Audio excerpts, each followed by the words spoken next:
And I am a big believer in the energetics of selling. Call me woo-woo, call me whatever you want.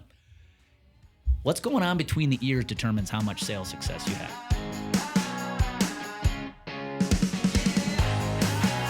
I've said it at length in past episodes. It's not a magic script. It's not a certain product or solution that's going to change your career. It's what you're thinking as you're going out and meeting with prospects. It's what's going on, the self-talk that is going on between the ears as you're prospecting.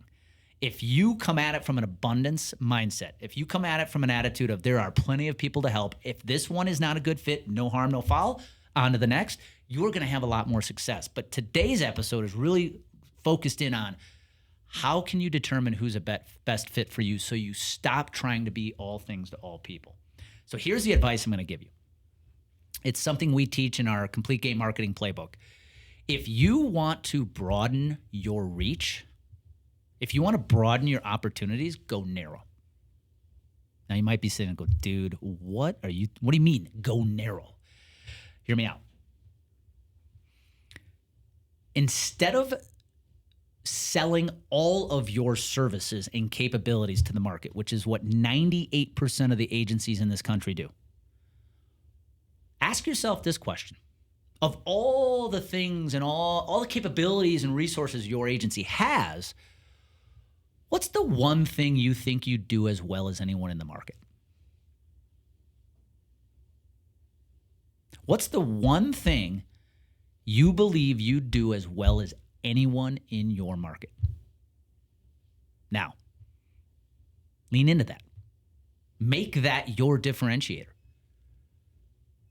Instead of trying to go out and find prospects who just want to have a conversation, instead of puking all of your services at them, build your entire sales and your marketing and sales strategy around this one thing you do as well as anyone in the market. Because here's what happens. Here's the mindset shift that happens when you realize you have the one thing you do as well as anyone else, and you're going to make that the one thing you become known for.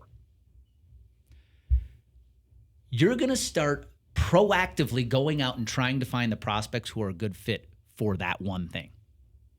And when you go out and proactively target the prospects that are a fit for that one thing, the shift that occurs in your process is you're now interviewing prospects as much as they're interviewing you.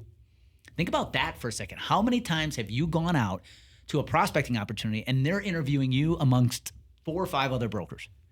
You're part of their process. At that point, your opportunity to win is completely out of your control. Instead, when you know what it is you do better than anybody else, and you're trying to find the people who are fit for it, you're now interviewing them. You're bringing them into your process, not theirs. This is why I never liked the RFP process. Other than the fact, beyond the fact questions are stupid and ridiculous, it's their process. You're becoming part of their process.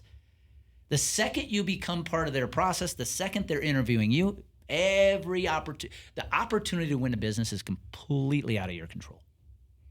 And I don't know about you, but there's one thing I want to do in a sales process. I want to maintain as much control as I can. And the best way to do that is actually to bring prospects through my process, not theirs. So I want you to think about these mindset shifts. What do you do as well as anyone in the industry? Some of my peers, the ones, some of our clients we coach, for some might be captives. That is the one thing they do better than anybody else. I have a client right now who we've done some work with that they truly believe their number one differentiator is their customer service. And I know how cliche that sounds, but here's the deal. They've actually built an entire process around it. They've named it. What is it you do better than anybody in the market? In 2014, when I realized I had to shift, I had to start interviewing prospects and trying to find the people who are fit for me, I realized self-funding was my differentiator at that time.